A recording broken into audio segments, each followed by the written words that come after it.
siyasebenza thina ye-unit market. Yebo. Asinama-shops, asirani ma-supermarket. Siyazisebenzela eziningi zethu siyathengisa. Breaking news. Tensions are rising across South Africa as members of LACO are reportedly confronting business owners in boardrooms over allegations that they are employing undocumented foreign nationals. Welcome back to Legit Africa News. And as always, kindly smash the subscribe button, like, and share this video because I'll give my analysis at the end. For years, the issue of illegal immigration has remained one of South Africa's most heated and controversial topics. High unemployment, economic hardship, and concerns over job opportunities have fueled calls from many South Africans for stricter enforcement of immigration and labor laws. At the same time, labor laws prohibit unfair discrimination, and employers are expected to comply with both employment and immigration regulations. Now, dramatic scenes are unfolding as LACO members are reportedly entering boardrooms and confronting business owners over allegations that undocumented foreign nationals are being employed instead of South African citizens. The confrontations have sparked intense debate, with supporters arguing that employers should be held accountable if they are breaking the law, while others say any investigations should be carried out by the relevant government authorities. Siyasebenza thina ye-unit market. Yebo. Asinama-shops, asirani ma-supermarket. Siyazisebenzela eziningi zethu siyathengisa. So becela ukubuza about iTsiamo market ne-unit market, nithini ngayo? Ngaphendula mama. Itsiamo market ne-unity market, as long as there's a foreign nationals, we want them out. Ukuthi baqashwa wena or abaqashwa wena asihlangene nalokho, they must just be out. Yes. As fully foreign national as of tomorrow. As fully foreign national na. Nizoni sizovala le ndawo, it will not be operational. Or involved workers and tenants. Yes, please. And then kukhona nalaba okuthiwa banama stands abawarenti out to foreign nationals. As We will bring South Africans that are willing to wear those stands. We don't want any foreign national in actual fact, because they are not bringing anything. They are here to take, so we don't want them anymore. And we want that to happen as we live today. When we live today here, it must be clean. It's either there is no operation in those stores, or we have South Africans that are operating those stores. And then with the CEOs, as she has already explained, we just want a number of how many foreign nationals they employ, and then after that we will be leaving. We are busy here. We've already secured jobs for South Africans in these firms. So it's not like what we are doing, we are amateurs. And to make it clear, we are not extorters of money. We don't want your money. Don't even think about giving us 100 rand or 200 thinking that we want money. We don't want your money. We just want this thing to be about South Africans that will take over in any business and make sure that they are working and they are feeding their families. Whoever is not a South African, we don't want them. Those who know us, they will tell you. They will tell you how we operate. Once we have started an operation, we make sure that we finish the operation. We don't care whether you bring the police, we don't care whether you bring the soldiers, even if you can bring the president here, we'll tell him what we want. Sure. He is not the owner of the land. He's just the president. In the next 5 years, he'll be out. Yes. So we are the people here. We will tell you what we want and we will listen to what we want. If you don't want, then you can take your business elsewhere.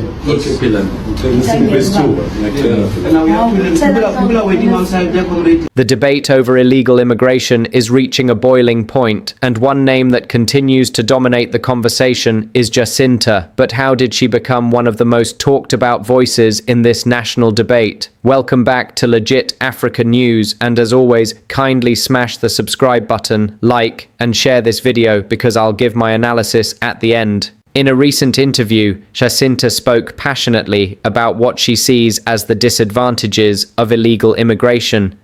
She also stressed the importance of securing South Africa's borders, arguing that stronger enforcement is necessary to protect jobs, strengthen public safety, and uphold the country's immigration laws. Now, let's go back to the viral video of Jasinta that has everyone talking. Watch carefully and decide for yourself what she had to say. Immigrants have replaced South Africans as the modern-day slaves. Whether they want to agree with that or not is the reality. Because from what you're saying, with the issue of I would push back on that idea.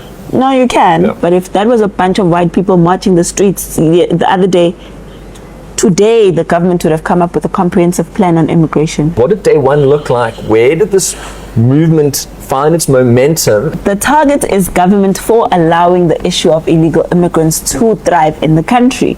The target is government for not enforcing their own laws. You're chasing immigrants away. No. Do you know what I mean? No. That's not true. Are you Israeli funded? Yeah. You say definitely not. Is there nothing like that behind the strings? Are you saying we're completely grassroots, completely organic? There is nobody behind us playing puppet master and pulling the strings here? Like it. And if you guys are weak, if you guys have been castrated and cut off at the knees by apathy and addiction, you guys will never be effective. Strong men standing united on Christian values and ready to rebuild this nation. Ladies and gentlemen, if you haven't been living under a rock, you're probably aware of the March and March protests that have been going down across the country over the last couple of months, from your major city centres like Johannesburg all the way down to your smallest little surf villages like St. Francis Bay. Local South Africans are starting to raise their voices and tell a story that has so far gone unheard. I'm here with Jasinta, who is the face of the latest protests, to hear about her, where she's come from, and what the marches have been like, what her plans are for the future. Jasinta, thanks for being here. Thank you for the invite. I want to start off talking about you. I feel like people don't know enough about who you are and where you've come from. So tell me about, elevator pitch, where are you from? What has been foundational to your character being formed? I'm from KZN. I was born in Eshowe. Moved to Kwamashu because my family relocated to there, but we still have a home Eshowe. Grew up with grandparents because my mom and dad separated because there was political war and the whole apartheid thing. So my dad ran away, grandpa stayed, and the family separated like that. So I grew up with my mom's side of the family, and they raised me. My grandparents played a very big role in shaping who I am. My grandmother was a Roman Catholic, so we went to church even if it was snowing, even though it doesn't snow in South Africa. It's just like a joke, but like I'm just trying to paint it like how church was a big deal at home. They really believed in education, so everything was about church education, church. That's why I think almost everyone at home went to school, got to university level, and then from there went to Johannesburg, lived there throughout high school and university. I came back to KZN, where I started my journey on radio, on UKZN radio. Okay. Because I loved radio so much. Yeah, and you've done well there. A lot, so I went to UKZN radio. The radio bug got me, started doing like community radio. I dropped out of university for a while. And as I was growing in the radio space, but I went back to school. I was like, I have to get a degree somehow. So while I was getting an education, I was working, got my degree as well, and that's how I've been involved in a lot of community activism. I've done a lot of things in my community, and I've used my radio platform to help a lot of people, because I think that's what my core beliefs have been about. It's about me being happy when other people are happy, and when I bring about change in my community. So yeah, I think that's it really. Then I got married, and now I'm married with my husband, and that's it. Amazing. I think it's just cool to have a little bit of insight into you and who you are as a person. We hear so much about the movement that you've built, but I think very few people actually have got any insight into who you are. Yeah, and I think that's very cool too. So let's talk about these March and March protests that have come up and that you've been a big part of driving. A couple of months ago, I heard an announcement that there was a Nigerian king that had been appointed or crowned or was being honored in East London. And there was a bit of like a kerfuffle around that, and kind of paid it a little bit of attention, and I thought, flip, that's weird. And then this protest has kind of built, this movement has built over the last couple of months, popping up.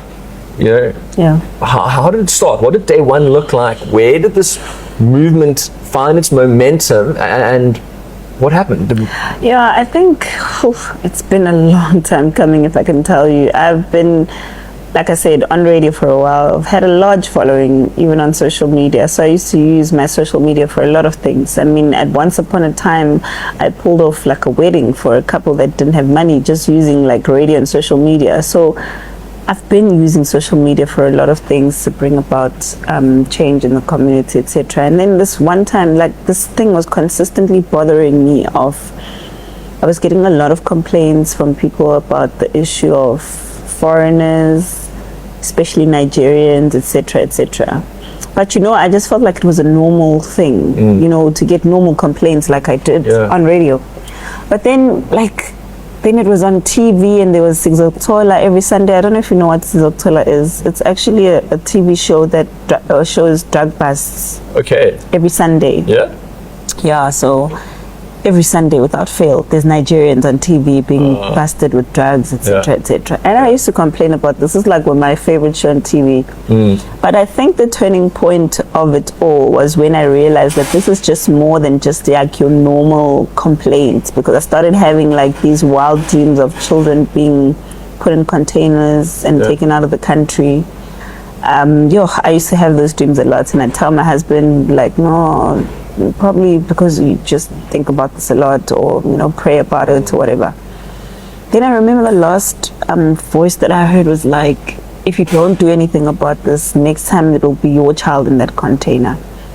And I think that day changed my life completely. Because I knew this means that I have to do something about it. Interesting. But funny enough, around that time, when I was having those dreams, a lot of children are going missing, like weekly, like sometimes even not even weekly, like 3 or 4 children a day. People, please help me find my child, I've lost my, etc., etc.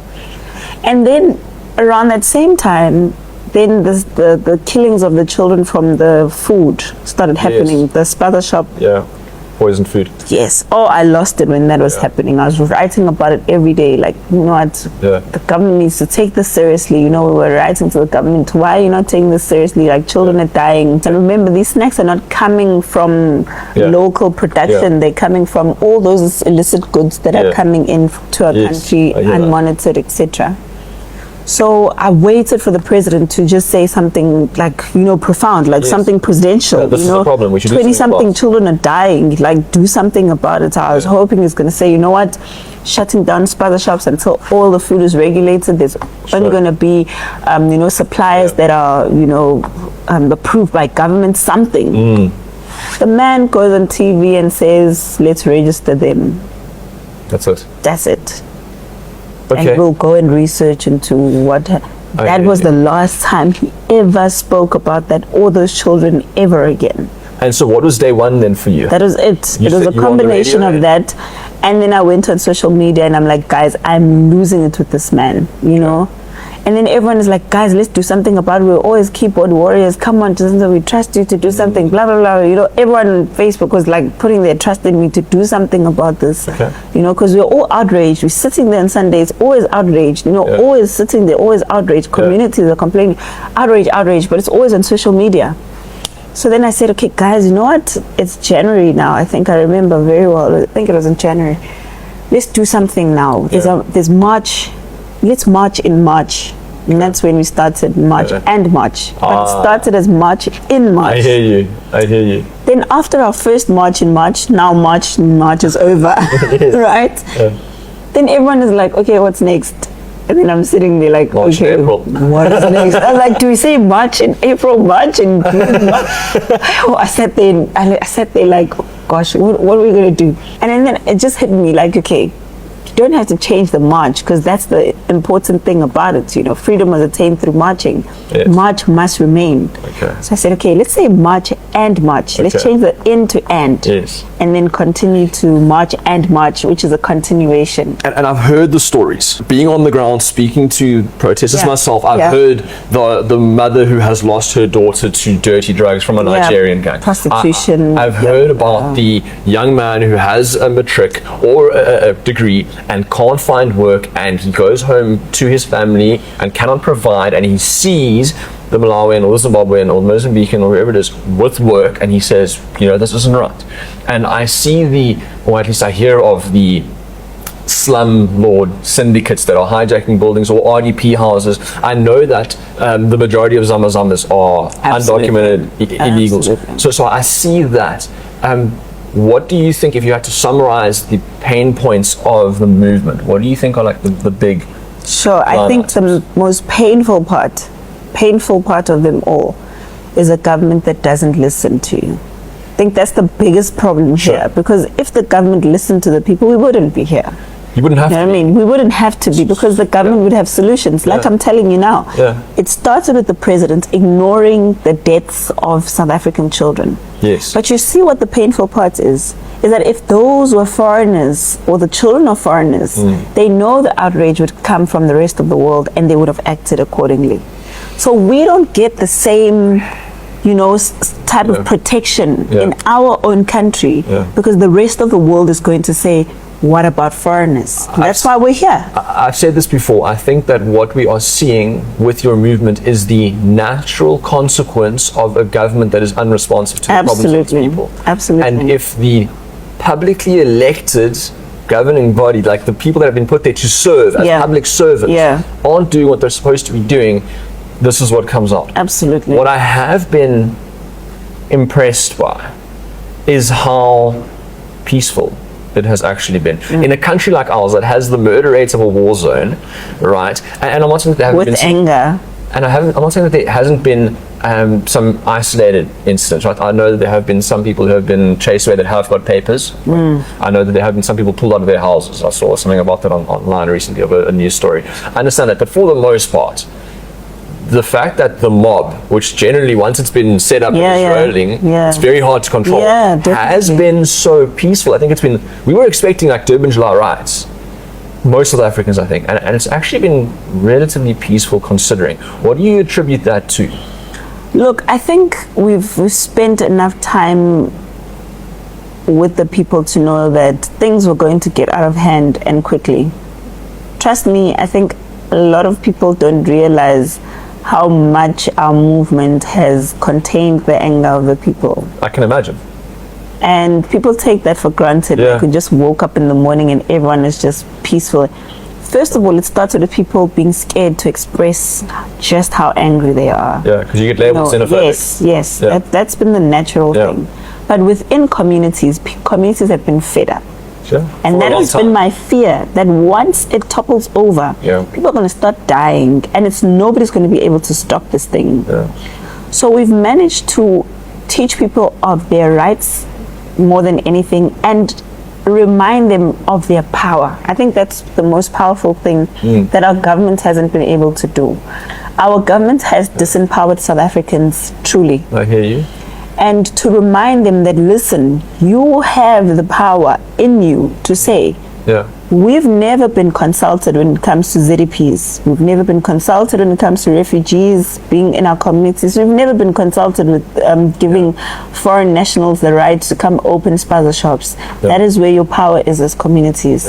But you're not going to be able to communicate your power through violence, because we come from a violent background. So violence is a natural thing, because we've never really rid ourselves of it, and people don't understand why there's so much crime, because there's so much violence. There's been so much violence in this country from way back. You know, even when people protest, remember, the government has taught them that for us to hear you, go in the street and burn tires. It's the government's fault. I continue to say this.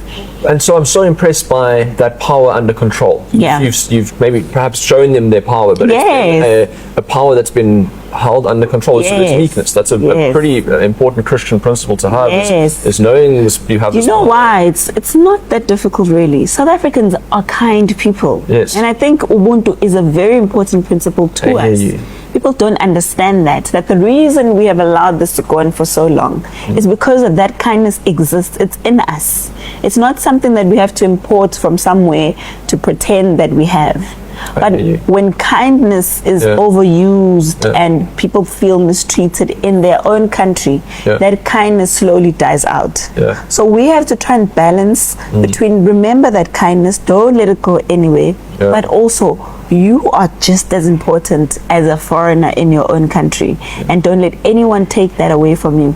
The government is the problem. That's why I think we hear you. continuously say that Yeah. the government is the problem. Sure. The unfortunate part, though, is that when South Africans wake up in the morning, they don't see government, they see foreigners. Yes. You see what I mean? Yes. When they go and they're on social media and they're saying, you know, foreign nationals who are in the country legally must go. The people who respond and tell them we're not going anywhere, you won't do anything to us, are not the government.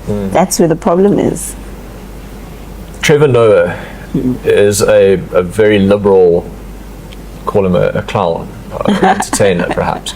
He said something that I thought was wise the other Profound. day. Yeah, I heard him. And I actually took note of it because I don't often hear him say something that's profound. He said, it is easy to feed the poor dude on the street when your own fridge is full. Yeah. When your fridge is empty, it's a lot harder. And I think it is governments failing that we're here after 30 years, that not even the border was standing, right? Yeah. The fact they haven't had a border for the last 30 years is a problem. But our economy is stalled. We need to have at least 3 or 4% to have any kind of dent in the unemployment rate that we have, which is insane. I think it's like 43% on a broad basis. Yeah. And we're at like 1%. So there is no hope for this future. There is no hope for more jobs coming. And then what's the natural response to that going to be? It has to be, we've got a problem, and then the focus lands on the immigrant who is taking the job and perhaps does bring some crime and is opening a spaza shop. Very, very organized. The Chinese, It's the a network. Pakistanis, the Somalis come in. It's a criminal net. I don't want it to. Skirting the law. No, I don't want us to sugarcoat it. Yeah. The spaza shop business has become a criminal network. I agree with it's you. no longer a normal business. I agree with because you. if you're killing South Africans who are opening spaza shops because you don't want them to open spaza shops where the areas you think belong to you, your territory, that is a crime network. It's gangsterism. Yeah. It's not migrants who are poor running away from their conditions in Somalia and Ethiopia and Pakistan and Well Bangladesh. established, big corporations. Very with well networks. established. And all of these people know each other. Yeah. They have networks. And the biggest problem of this all is the money network. Yeah.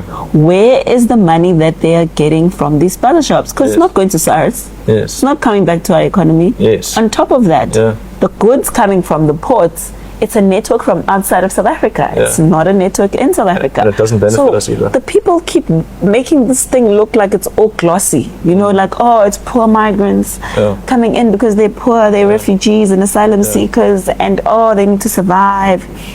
Why would we have more foreigners going to Home Affairs litigating the department to stay in South Africa and continue getting more rights than migrants actually should if they don't know what they're doing? They know exactly what they're doing. And let me tell you, you know exactly what they're doing because now they've started going to try and get voted for in communities and starting their own political parties, etc., etc.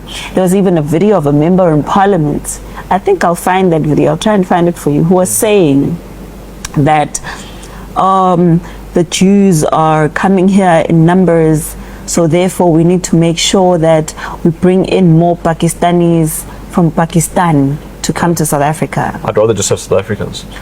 That is exactly my point. You know, people are saying Jasinta is funded by Israel. I'm like, do you guys not hear what I'm saying?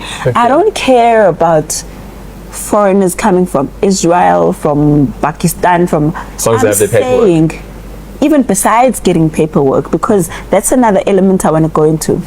I care about South Africans right now. And I agree with you. I don't think that it's unfair to say I'm for my family first. Yes. I'm not unkind if I put a lock on my gate Not and at don't all. let strangers in. Not at and all. it's hard to say, we can all come in and share of our infrastructure when our infrastructure is failing and It's cannot not deliver growing, services it's- to its own people. Exactly. And our president has stood up State of the Nation and said, all are welcome. We won't send anybody away. Please all come and use our infrastructure. And then South Africans are saying, hey, I can't get What services. infrastructure are you wanting us to share with people in the first place? Okay, so but then answer me this.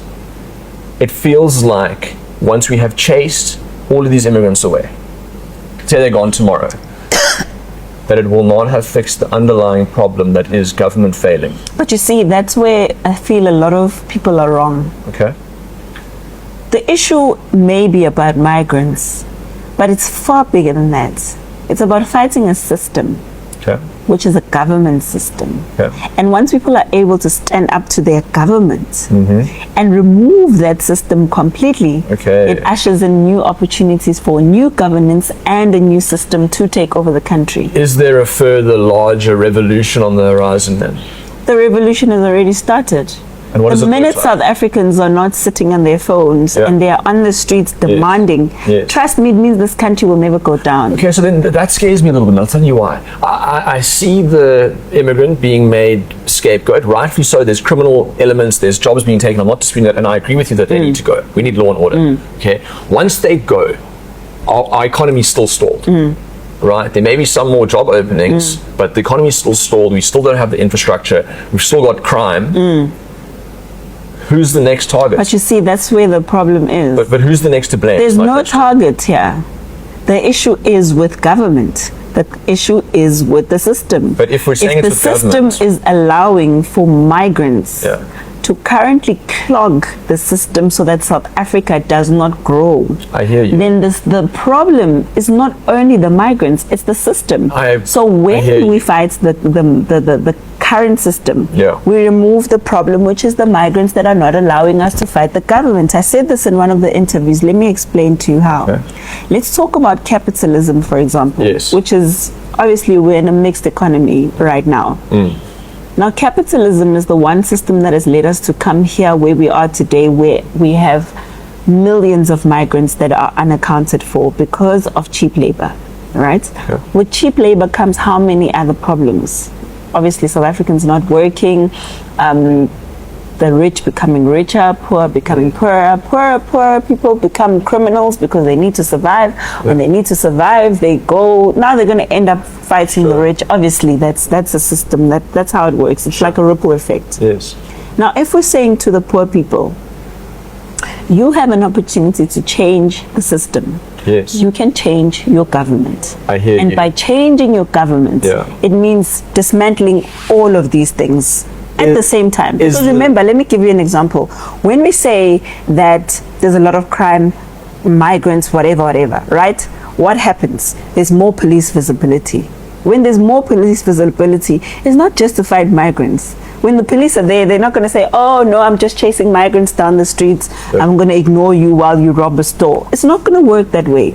Even those who are committing crimes, there's more police visibility for all crimes throughout, which is something we've never seen happening in the country And before. I'm for more policing, that's Yeah. great. But come back to the idea of we've put a target on the immigrant. That's the problem that we have within the system. And we're saying there's this bigger systematic problem that we have to take on.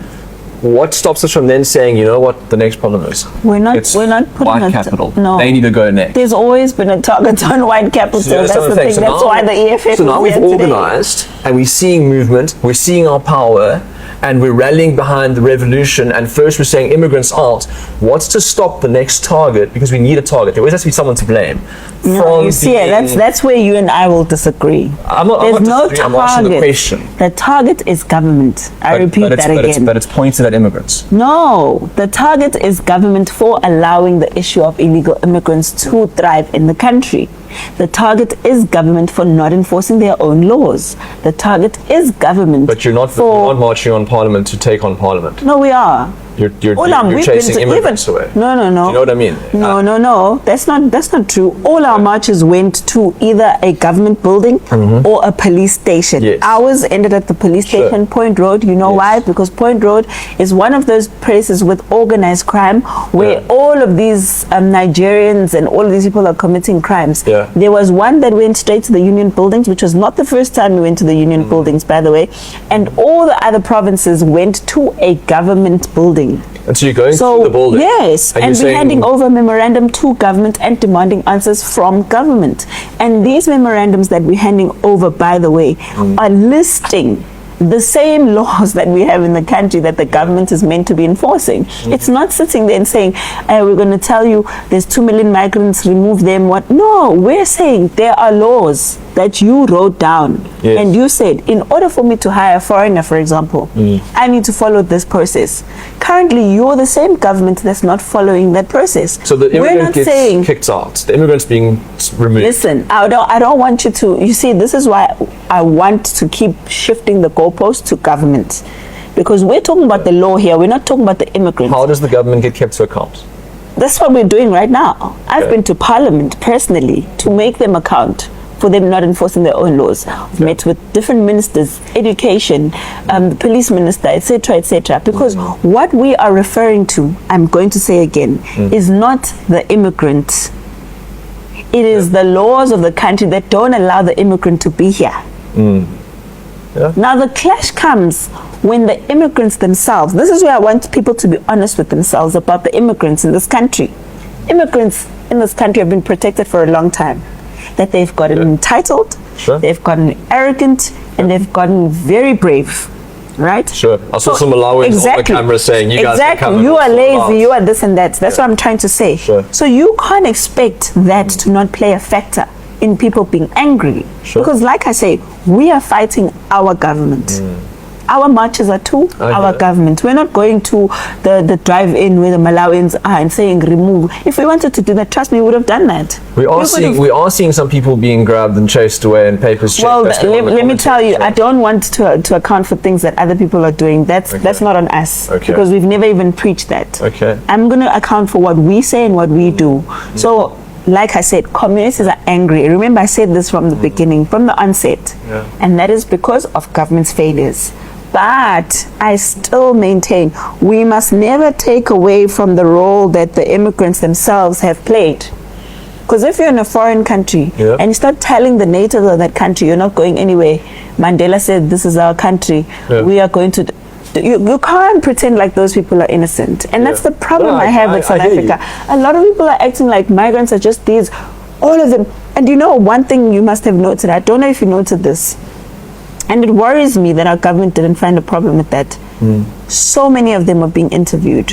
Oh, life is not the same in South Africa. There are no jobs, blah, blah, blah. There are no jobs. Or almost all of them are complaining that there are no jobs in South Africa.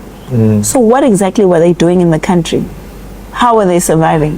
Why are people not asking themselves those questions? Why are they not asking them that question? The flip side is that you have South Africans complaining that all the jobs are going to immigrants. No.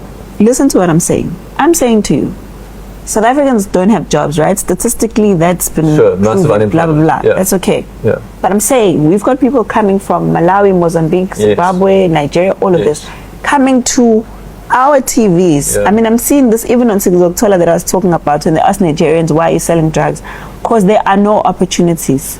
So what are you doing in the country? I think how are you surviving? Opportunities. There definitely are loads of immigrants that but listen to what I'm saying. They're saying they don't have opportunities. There are no jobs. So what are they doing in the country? How are they surviving? What means do they have to survive? And no, some of them are not surviving because of working. They're surviving? They're just committing crime. Sure, I don't think that you can say it's the vast majority. I'm not saying all of them. That's not what I'm saying. I would say it's not the majority. I'm not saying it's the majority, but I'm saying when you're on TV and you're saying yourself that there are no opportunities in South Africa, there's no means to survive. Why is nobody asking, so how were you surviving in South Africa? Nobody's been asking that question. That's my question. Yeah, that's a fair question. Tell me, what do you say to the South African or to the immigrant when the South African says, you're taking my job? Why do you think the immigrant gets the job? Look, I think there's a lot of reasons. I'll start on the lower scale of things, which is something that we know factually. Okay. There's a minimum wage in the country. We know that. There's a lot of unions that have caused problems for people, especially employers who get tired of explaining themselves to unions because South African employers have protection when they're under unions, and unions employees have protection. Employees, yes. And then so our labor law is restrictive. so our labor laws make it very hard to treat employees in a certain way. So employers will obviously naturally take advantage of an opportunity where they can avoid dealing with labor unions and dealing with the minimum wage and paying as little as they can. I mean, how often do you think that really happens? I've heard that is like a lot. There's an entire TV show on it as well, on TV, so where they find hundreds and hundreds of people working in factories, but those are lower level, like I said, lower level entry jobs. That's what I'm trying to explain. Because any company that's registered with SARS has to account for their salaries to be expensed, needs to be able to show paperwork. But they do hire some South Africans, remember, so they do that, and then they manipulate the paperwork. I think it's a tough argument to say that everybody's skirting that kind of law. Well, SARS is one of the few institutions that does work in this country. Our conversation in general needs to be cognizant of the fact that we're not talking about everyone. Even when I talk about committing crime, I'm not talking about every migrant committing crimes. I'm just talking about things that we have seen as perpetuating the problem and causing more problems. For sure. Of course, I know a lot of people will ask for statistics. There are no statistics because nobody's been doing research on the issue. So I don't understand these people that want statistics. That's the most ridiculous thing I've ever heard. Like, you don't go out and find statistics. Where do you think you're going to get statistics of how many people are working in factories, whatever? But like I said, there's an entire TV show where every week there's about 300, 400 people being removed from a single factory. I look at the private homes. And I look at the gardeners and the home cleaners, very often seem to be Zimbabweans, Malawians. And when I ask them, are you being paid less? Very seldom they're being paid less. They're saying we show up when we need to show up, and we have the right attitude. The South Africans are entitled. That's not true. I'll tell you why I think it is. Give me a second. I think that if you travel thousands of kilometers to come and find work, that's the only thing you're coming to work. You see, that's what I say as well. I think if you don't have a SASSA grant to rest on. That's what I say as well. And I think that there may still be an underlying animosity and hate, especially towards white people, as being the problem, that causes the South African to say, friction, I definitely don't want to work with you. That the Malawian doesn't have. You see, I've termed this way. It's so unfortunate. I don't think South Africa really healed from apartheid. We pretend as if we've gone through it, but we really haven't, because sometimes as black people we have preconceived ideas of what a white person is saying to me. Sometimes it's not what they're saying, but sometimes it is what they're saying. You know what I mean? And some white people have never really honestly moved from their thoughts and their convictions that they had back then. So that's where the problem is. I always say the immigrants have replaced South Africans as the modern day slaves. Whether they want to agree with that or not is the reality. Because from what you're saying, with the issue of I would push back on that idea. No, you can. You can. Everyone does. I don't think immigrants are, for the most part. There will be businesses who do pay less and take advantage of being able to skirt labor law. I get that. I don't think that it's majority of the companies, and then I think majority of the private families that hire help, they want someone who doesn't have an underlying level of animosity and is then paid the same for that. So let me correct you where I feel like you're wrong. That's where I was going, because remember, even during apartheid, the people that are working in homes were black people. And majority, my grandmother was one of them. And they were treated very well, contrary to popular belief by some people. So the home issue for me is not really about the animosity that you're speaking about, because like I said, the garden boys, the maids, the domestics were South Africans. Even during that time of serious animosity where people were dying and being killed, etc., right? But this is why I want to move to modern day slavery. It's exactly what you mentioned, that Malawians, Zimbabweans, etc., first of all, their living conditions are not that of a family setup, right? So it's the same with Somalis, Ethiopians who are in these tuck shops. They live in those tuck shops. They breathe in those, they bath inside, they eat inside, right? unlike South Africans who, when I work, I have to go back home to provide for this particular family. Yes. And we have a certain life that we live. Yeah. Right? What a basic that you need. Yes. So that's why you'll see all these hijacked buildings where there's 4 families living in a 2-bedroom house. Because we don't care what conditions we live in. Yeah. As long as we can take money back home. Yes. Which is why I call it modern day slavery. So you can live in the worst conditions, be treated in the worst way, but because you need this money, you won't even complain even if you work until 12 o'clock at night. Yeah. It's the same with these tuck shops, because remember, back in our days, as a culture, even in our African families, there was a time where you had to be home. All of us, you had to be home. That was a family thing. At home, get at a certain time. Some families would pray, some wouldn't pray. That was the culture.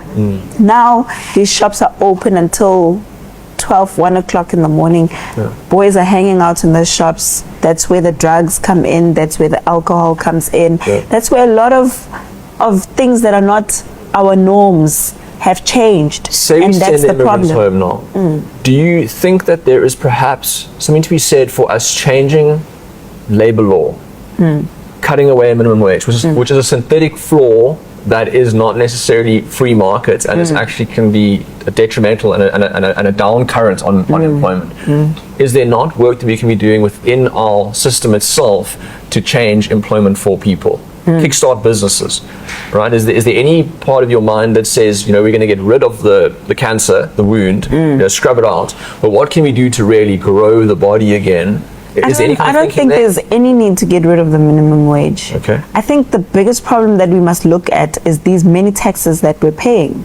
Because, businesses are paying ridiculous amounts of tax for survival, and sometimes we don't even know where SARS takes this money, Those are things that we should be worried about. Minimum wages for survival of a worker, and they deserve that money. They work for it, An employer can't be cutting money that I worked for. But as well, the employer can't be paying a ridiculous amount of money to SARS to maintain the business. I think we don't really pay much attention to SARS, and I think that's where most of our problems could possibly be solved. I agree with you big time there. I'll 100% back that with you on that side. Tell me, you mentioned going to Parliament in the past. There was a meeting with the President and some of your colleagues. You didn't get an invite to the meeting. What happened? Why? I don't know. I don't even want to delve much into that, because sometimes I know politics is like a dirty game. Sometimes they could be doing this for their own reasons to try and feed into some narrative. Are they trying to create a split? I think, from what I've noted and what I've listened to them when they speak, they say a lot of things about some of these organizations are pushing political agenda, whatever. So I do feel like they're trying to imply that maybe like this whole, I've noted a lot of fear around Jacob Zuma, and I have a Zuma surname. We're not related to Jacob Zuma, but for some odd reason, I think this is the only surname in the world where you can have the same, they can be a Smith in South Africa, they can be a Smith in America, but nobody says, oh, you're a Smith, are you related to Jacob Zuma? Like everywhere I go, like, is Jacob Zuma your father? Like I've only had the Zuma surname for a couple of years, but my God, it carries a lot of it's scary. Like it's got a lot of negative undertones to it, and a lot of. So I'm just like a Zuma who's married to my husband, who's not a Zuma, who's related to Jacob Zuma, but somehow anything that you say is already attributed to Jacob. You can't. We've spoken to a lot of political parties. Almost all of them. ANC was the first political party, first one we approached to join our marches. Who has joined? We've had it. I'll tell you now. So when we approached the ANC, they rejected us completely, right? And we've met with a lot of political parties. IFP, yes, they did. Unfortunately for them. So IFP, we've met with PA, we've met with the DA, we've met with a lot of political parties. Some of them we had to explain who we are, like the DA. They don't get what we're doing, but still we met them because we're trying to make them understand what we're doing. So the minute I met with the MK, or when I spoke at the MK extended an invite to say, come and, we've got a march against this. We know how you guys talk about service delivery. Come and speak. And we made this public. We published the letters to show, okay, the MK is inviting us. I went there, I spoke to the crowd. My God, it was a big thing, But every time, like I went to an Action SA event, it was a big, but not as big as when I was with the MK. So I just sit there now, and I really feel like the ANC fears Jacob Zuma terribly.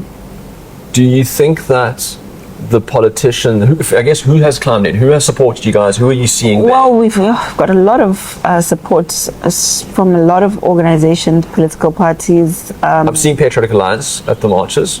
Top councillors. I've seen Action SA used to be Patriotic Alliance. Gaten did a 360 on us now and said we're going to be violent. Action SA that I'm seeing? Yeah, it's Action SA, the Greens, definitely Action SA. Patriotic Alliance did a 360 So tell me what Action SA is.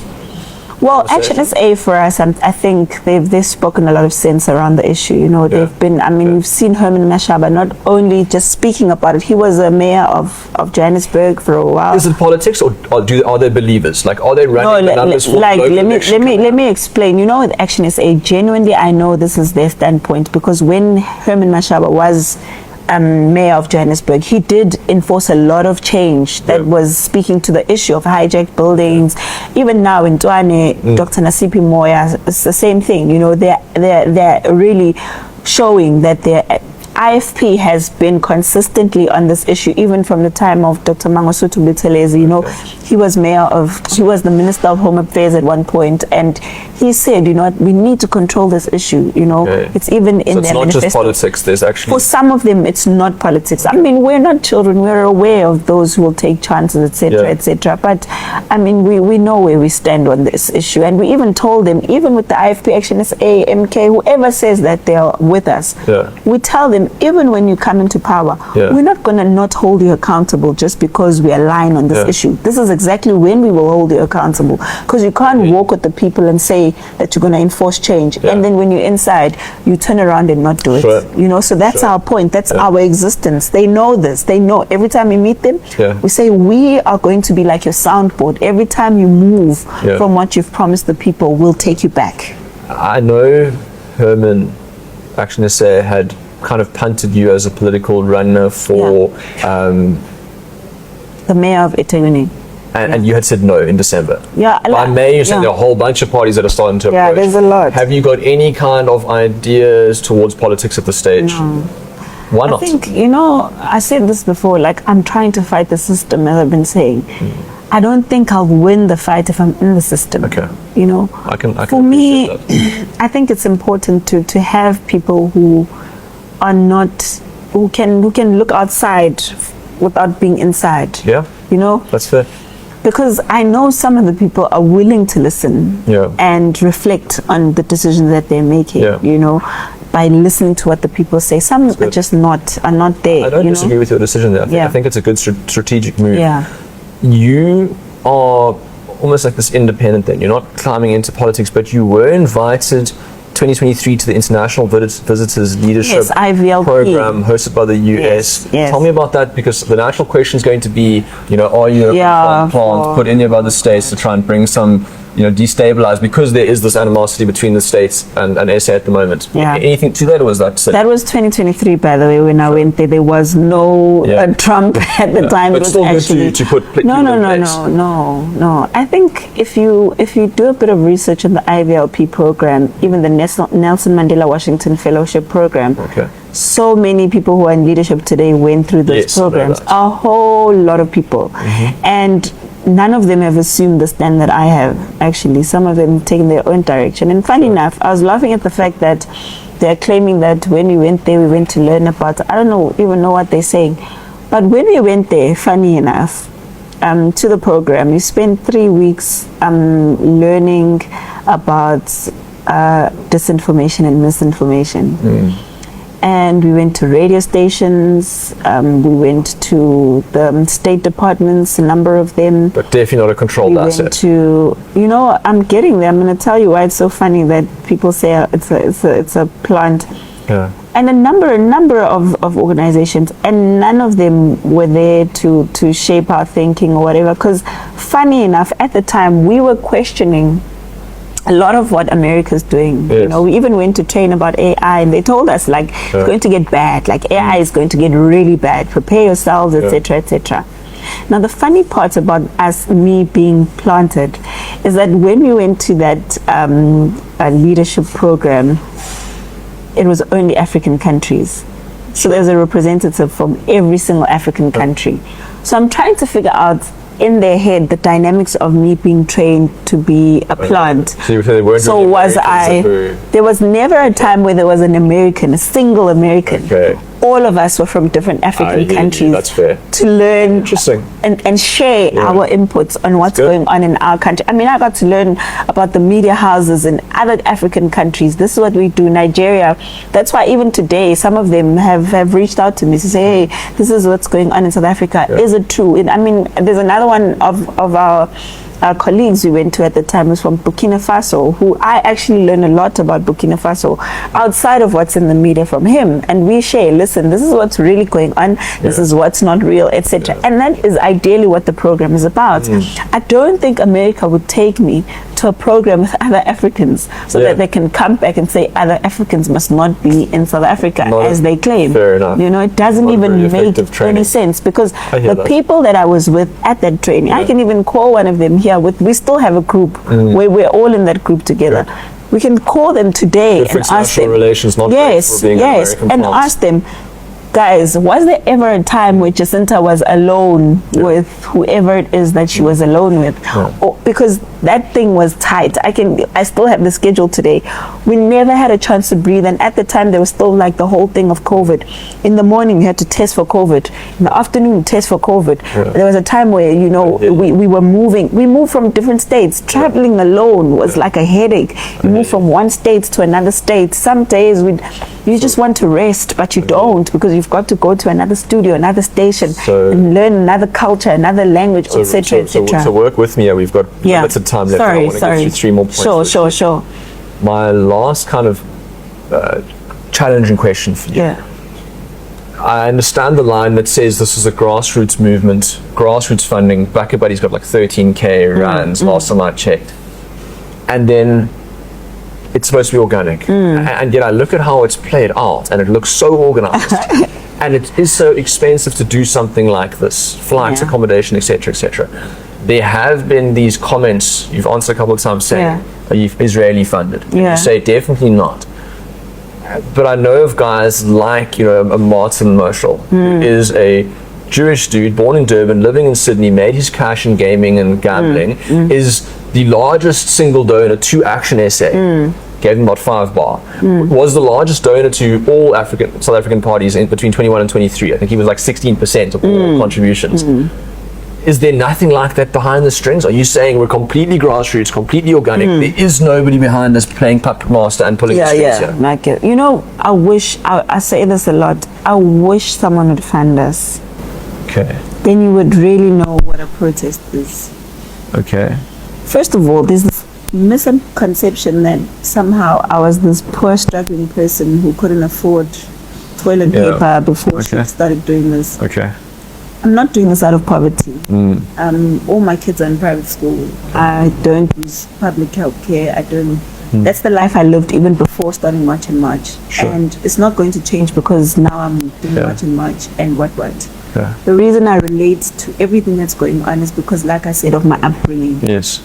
And the fact that I still have a home where I'm still normal. You know what I mean? And we love South Africa. Life might have changed for me, but I wanted to change for as many people that it can change. I hear you. It's not just about me. You know, this thing is far bigger than me. You know, if you are a person that can only think about yourself and within yourself, you never grow as a person. And having been on radio taught me how many problems people have. Outside of the things that I know or understand. You know, people have serious problems out there. Now, when they say there's flights and accommodation, I've booked my own flights, I've booked my own accommodation. My husband has been able to take care of me and everyone because it's a flight. You know, I mean, I was traveling even before doing March and March. I was proposed to in France. You know what I mean? It's not like I'm your first time flying.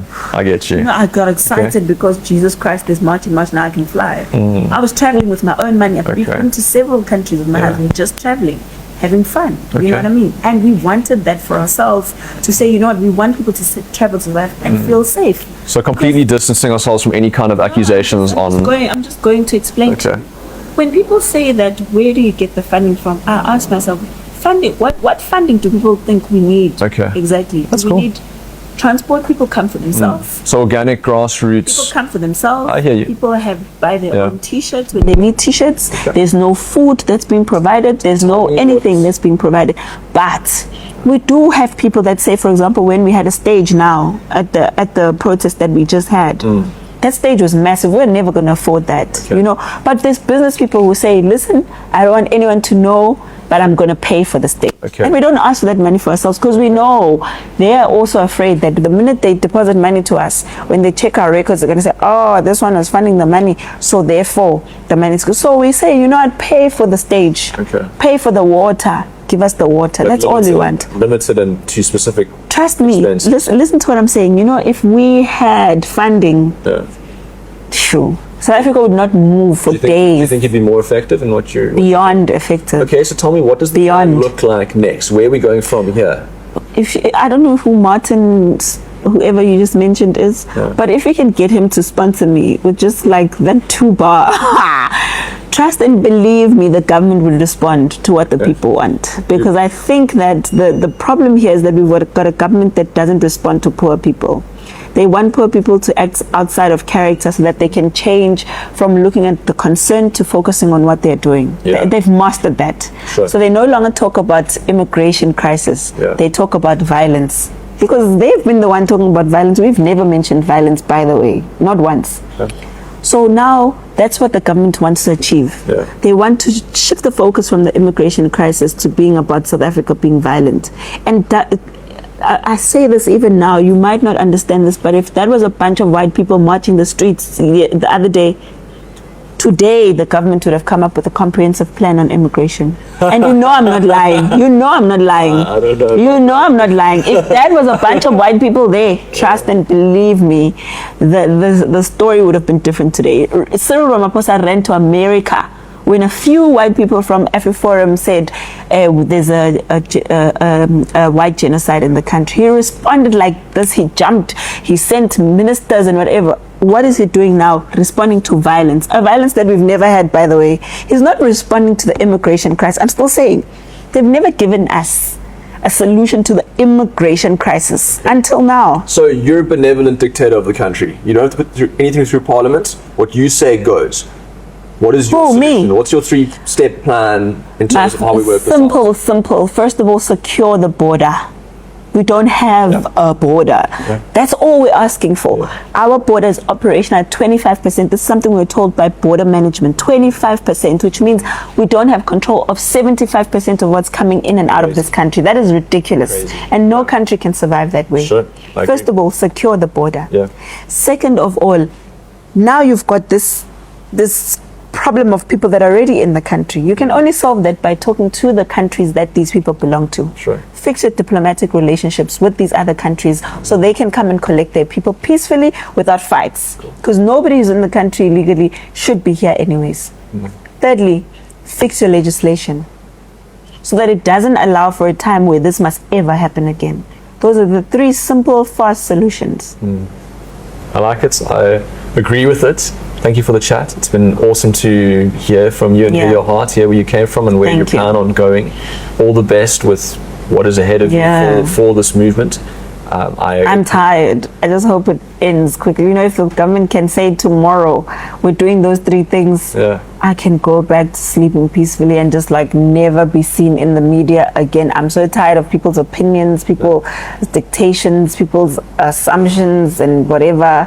I can probably even go back to radio, you know, and just for what you have managed to do, to stir up the people, to have impact and influence. Well done on keeping it peaceful and yet still having your say. You're playing a big game and it's been cool to watch, and I wish you all the best of luck for your future. Thank you. God bless. Thank you. I appreciate it so much. Thank you. Cheers, man.